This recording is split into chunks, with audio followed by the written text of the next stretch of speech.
Bem-vindos à nossa conversa de hoje. A gente vai mergulhar num material bem denso e que propõe uma visão de mundo radicalmente diferente. São trechos do livro Projeto OVNIs, a outra cara dos alienígenas, do Pablo Santa Cruz de la Vega. Sim, é um material que, assim, desafia bastante o que a gente costuma pensar sobre OVNIs, sobre a nossa própria origem, né? Exato, fala de uma guerra cósmica secreta, tudo baseado numa tal de gnose hiperbórea. E nos pediram para abordar isso com muito detalhe, então é isso que a gente vai tentar fazer. É um pedido ousado, porque o material é complexo. Mas vamos lá. Ok, então vamos começar a desembrulhar isso. A ideia é mapear e tentar entender as alegações principais dessa fonte, porque ela desenha um quadro da realidade tão diferente do convencional. Como é que essas peças se encaixam na lógica interna dessa narrativa toda? Bom, para começar, a base de tudo é essa gnose hiperbórea. Certo. O texto diz que é um conhecimento tipo primordial, quase proibido, diferente da gnose mais, digamos, oficial.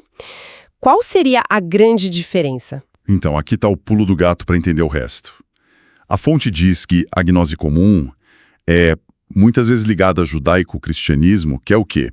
Que é eliminar o ego, né? Ver o ego como problema e ilusão.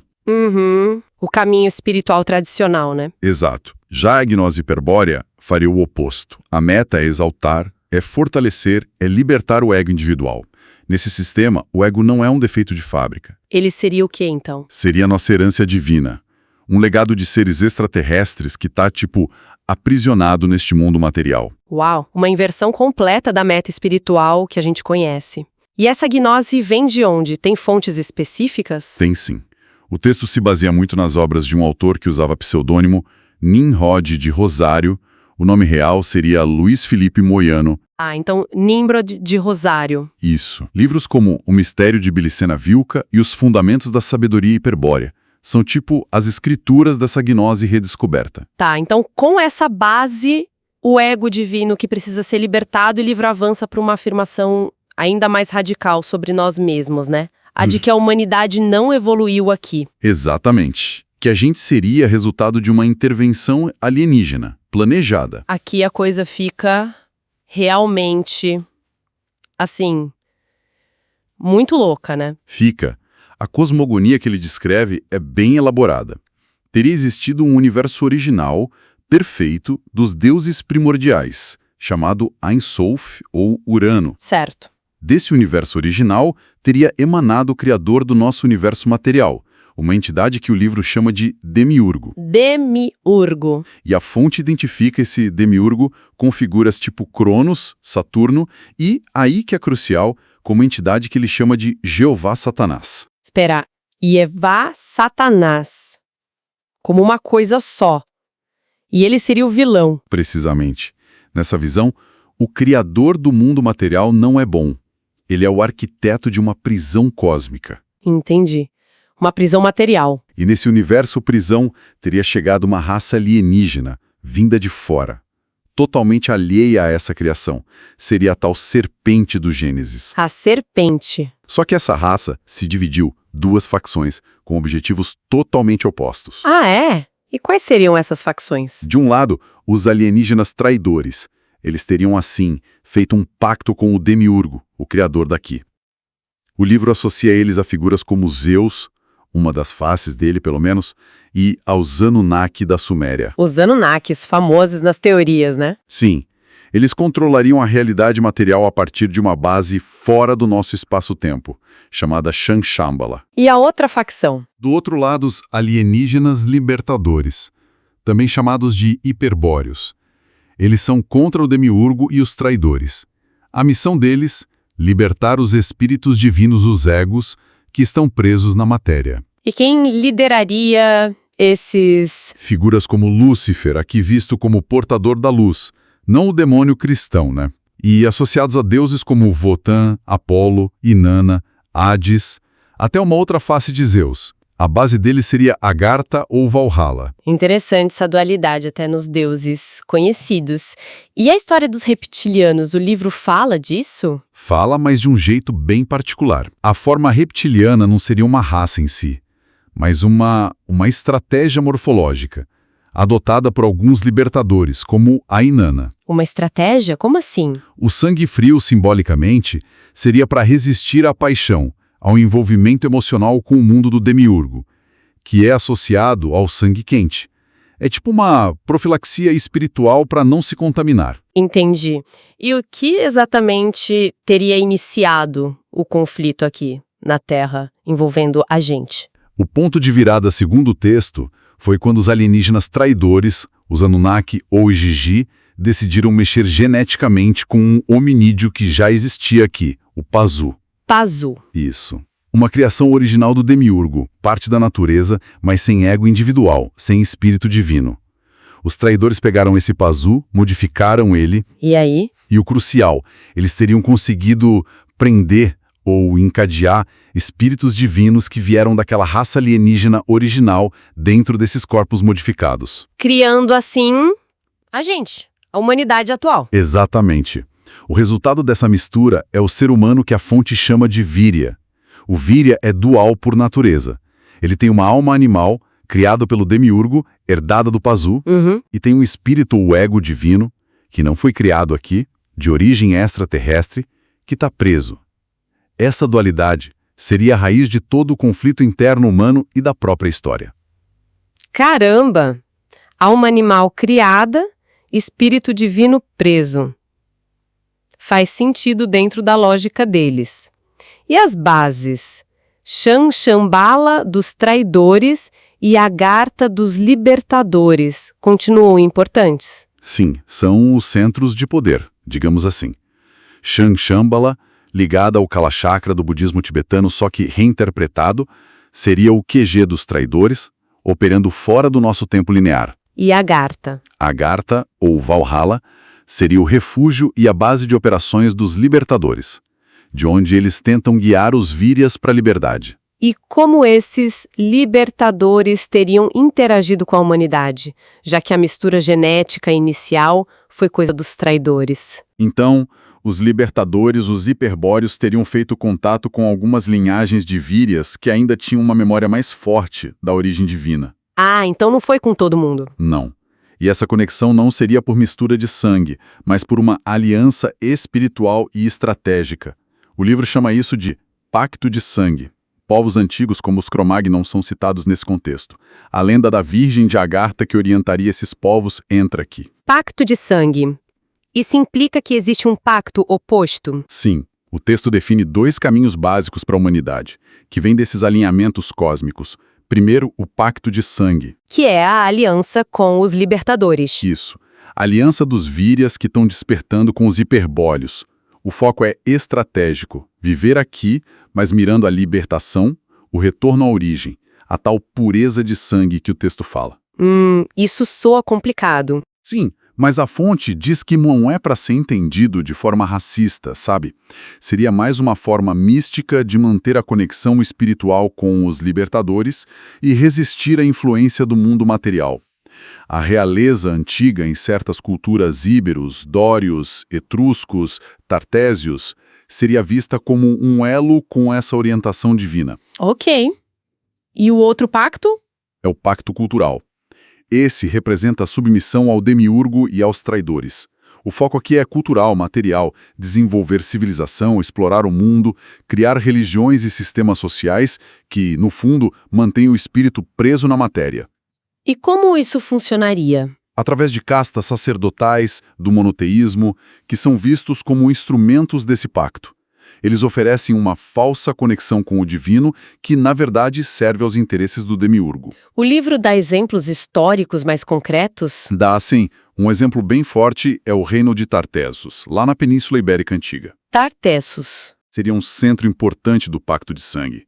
Guardavam conhecimentos rúnicos, pedras sagradas ligadas a Apolo, Votan, Navotan, que ajudavam na comunicação com Agartha. E o que aconteceu com eles? A fonte diz que os fenícios, que seriam um povo do pacto cultural, invadiram Tartessos, justamente para acabar com essa linhagem e roubar esses artefatos, tudo em nome do Deus único deles. E essa linhagem de Tartessos sobreviveu de alguma forma? Segundo o texto, sim, mas de forma secreta, clandestina. A linhagem real de Tarsis, ligada a Tartessos, teria continuado, escondida, influenciando eventos, formando sociedades secretas. Que sociedades? Tipo uma tal de Sapiens Dominobaturastris, que teria levado séculos depois à formação da sociedade Thule, na Alemanha no século XX. A sociedade Thule, a do nazismo? Exatamente. E essa sociedade teria feito contato com Hitler, colocando a Alemanha nazista diretamente nesse conflito cósmico. Isso muda completamente a visão da Segunda Guerra Mundial, imagino. Totalmente.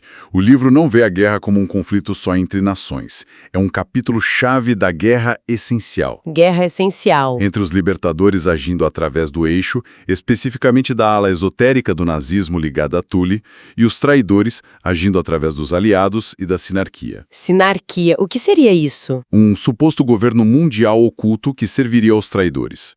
E a Thule teria recebido tecnologia direto dos libertadores. OVNIs, inclusive. OVNIs nazistas? Sério? O livro detalha isso? Detalha.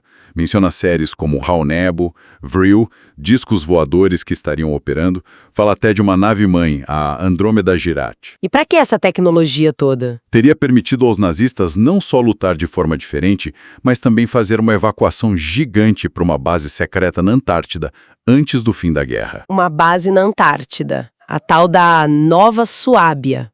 Isso mesmo. O texto fala de uma operação imensa, transportando milhões de pessoas, recursos, para essa base protegida por tecnologia alienígena e talvez por portais dimensionais. Portais dimensionais. Inclusive, o livro alega que o evento de Tunguska, lá em 1908, não foi meteoro. Teria sido um teste de uma arma nuclear alemã primitiva baseada nesses conhecimentos. E fala de portais.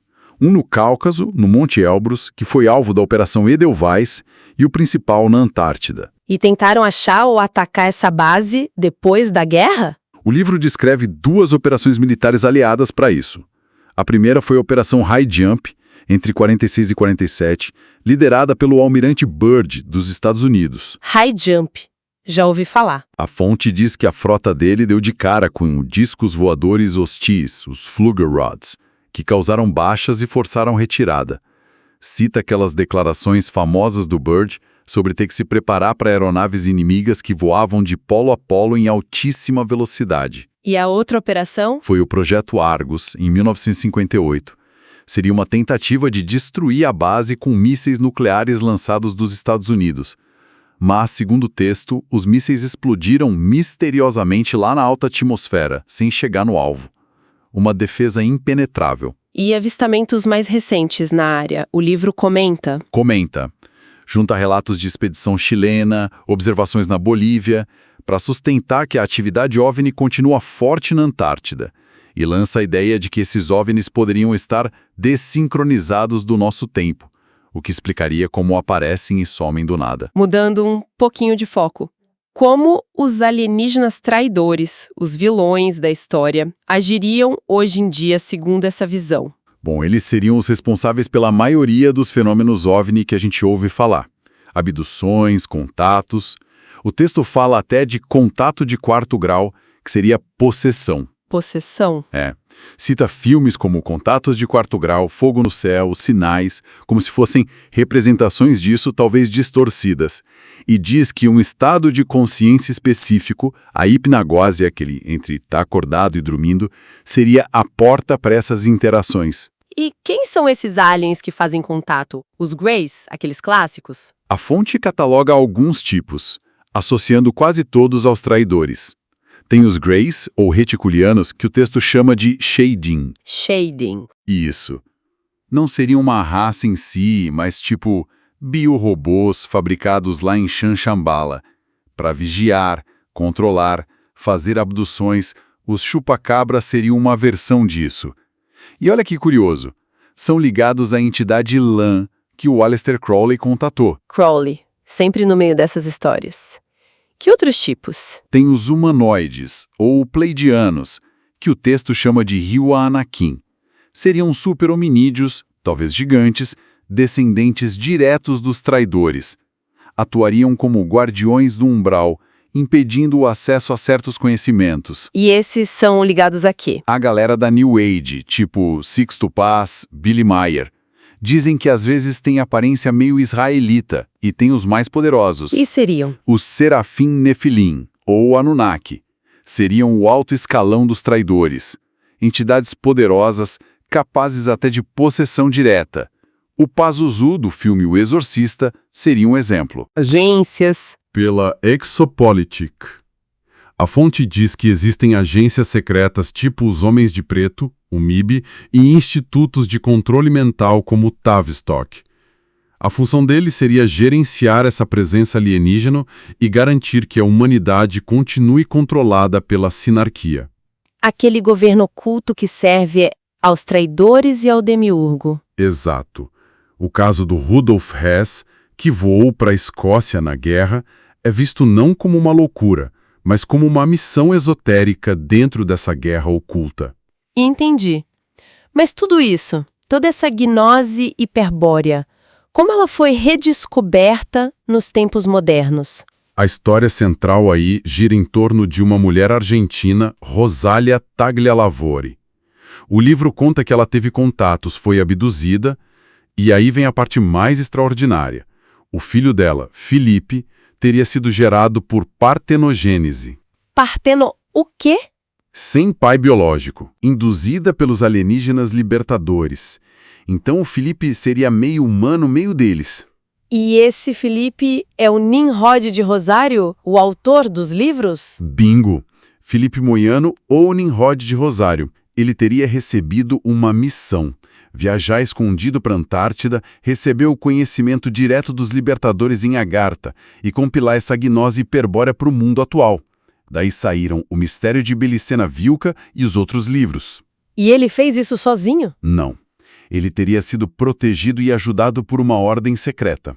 Uma ordem. Qual? A OCTA, Ordem dos Cavaleiros Tirodal da República Argentina. A função deles era proteger o Moiano e ajudar a divulgar os escritos. O texto até introduz uns conceitos ligados a essa prática deles. Tipo? Fenestração, que seria uma iluminação súbita, uma abertura para a gnose. Iodalização, que é um processo de reorientar a vida e a percepção segundo a estratégia hiperbórea, usando runas específicas. Complicado. É. A fonte faz questão de diferenciar a OCTR original de outros grupos que surgiram depois com nomes parecidos, os Oktirodai, e menciona o movimento veganista como uma tentativa de levar essa gnose para a ação política. E o mundo paranormal? Fantasmas, espíritos, essas coisas. Como entram na história? São vistos como parte do mundo astral, mas o mundo astral, nessa visão, é uma esfera criada pelo demiurgo, tipo um reservatório de energia psíquica, formas astrais. Não é algo bom, então. É perigoso, segundo o texto. Tentar navegar por ali sem estar alinhado com os libertadores levaria à loucura ou a dar de cara com os guardiões do demiurgo, os Shading, Grace ou os Yuanakin, humanoides. Ok. Aí a gente chega na alegação talvez mais chocante de todas, né? A identidade do próprio demiurgo. Sim. Se a gente junta todas as peças, a conclusão do livro é que a entidade que o monoteísmo abraâmico venera, como Deus, especificamente IHVH, Jeová, seria o próprio demiurgo, o criador da prisão. Ok. O Deus da Bíblia seria o próprio Jeová Satanás, uma dualidade inerente. O texto o descreve até como uma consciência coletiva alienígena, tipo Baal Zebu, o senhor das moscas, que se alimentaria da nossa consciência presa no ciclo de reencarnação, o Samsara ou Mahapralaya. Meu Deus. Quer dizer, segundo eles, né? O Deus bíblico seria o grande vilão cósmico. Essa é a afirmação mais radical. É a mais radical, com certeza. O texto fala até dos Vímanas, as naves ou manifestações dessa entidade e dos seus agentes. Que tipo de Vímanas? Menciona um peão tentacular, uma lentilha prateada, que teria destruído Sodoma, que eles reinterpretam como um sacrifício ritual para o demiurgo, feito por Bera-Baphomet e manifestações de energia como a Shekinah ou o Baphomet dos Templários. Se essa é a realidade que o livro descreve, qual seria a estratégia atual dos controladores, da sinárquia? Como eles agem? É uma estratégia de confusão, de imitação, de cooptação.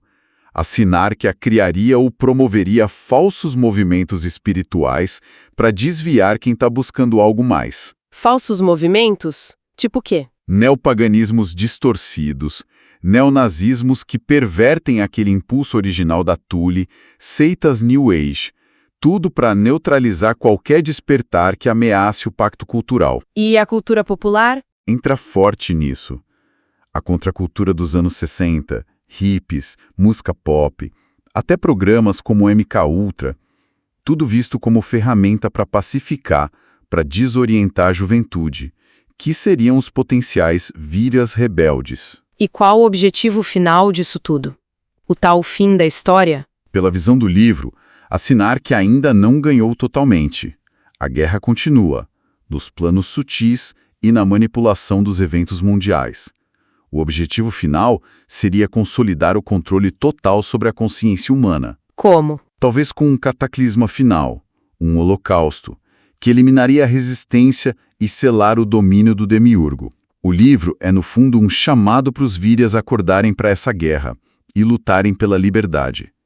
Cita até um discurso do Léon Degrelle, aquele fascista belga, como exemplo desse chamado à luta por um ideal perdido. Bom, resumindo então essa nossa exploração detalhada, a gente mergulhou fundo na cosmologia alternativa do livro do Pablo Santa Cruz de la Vega, uma guerra cósmica secreta entre libertadores e traidores alienígenas. Uma humanidade criada como ser dual, espírito divino preso numa alma animal. E a história toda reinterpretada pela lente de dois pactos: o da libertação, o pacto de sangue, e o da submissão material, o pacto cultural. É uma fonte que desafia radicalmente tudo: Deus, história, a própria realidade. Exato. E isso nos deixa com uma reflexão final, talvez. Essa análise detalhada nos colocou cara a cara com uma narrativa extrema que quer virar de cabeça para baixo quase tudo que a gente pensa que sabe. É bem impactante. Muito. E aí, independentemente de acreditar ou não se isso é literalmente verdade, a questão que fica é: que medos essa narrativa cutuca? Que crenças nossas ela abala? Que confortos intelectuais ou espirituais ela desafia em cada um que entra em contato com ela? O texto fala em enfrentar com honra o fim da história. O que significaria essa honra diante de um mapa da realidade que tenta desmontar tudo que a gente achava que conhecia? Fica essa reflexão, né, sobre o impacto dessas ideias radicais e como elas forçam a gente a reexaminar nossos próprios alicerces. Para uma melhor compreensão desse tema, recomendamos a leitura do livro O Mistério de Belicena Vilca, cujo link de download está fixado na descrição deste vídeo.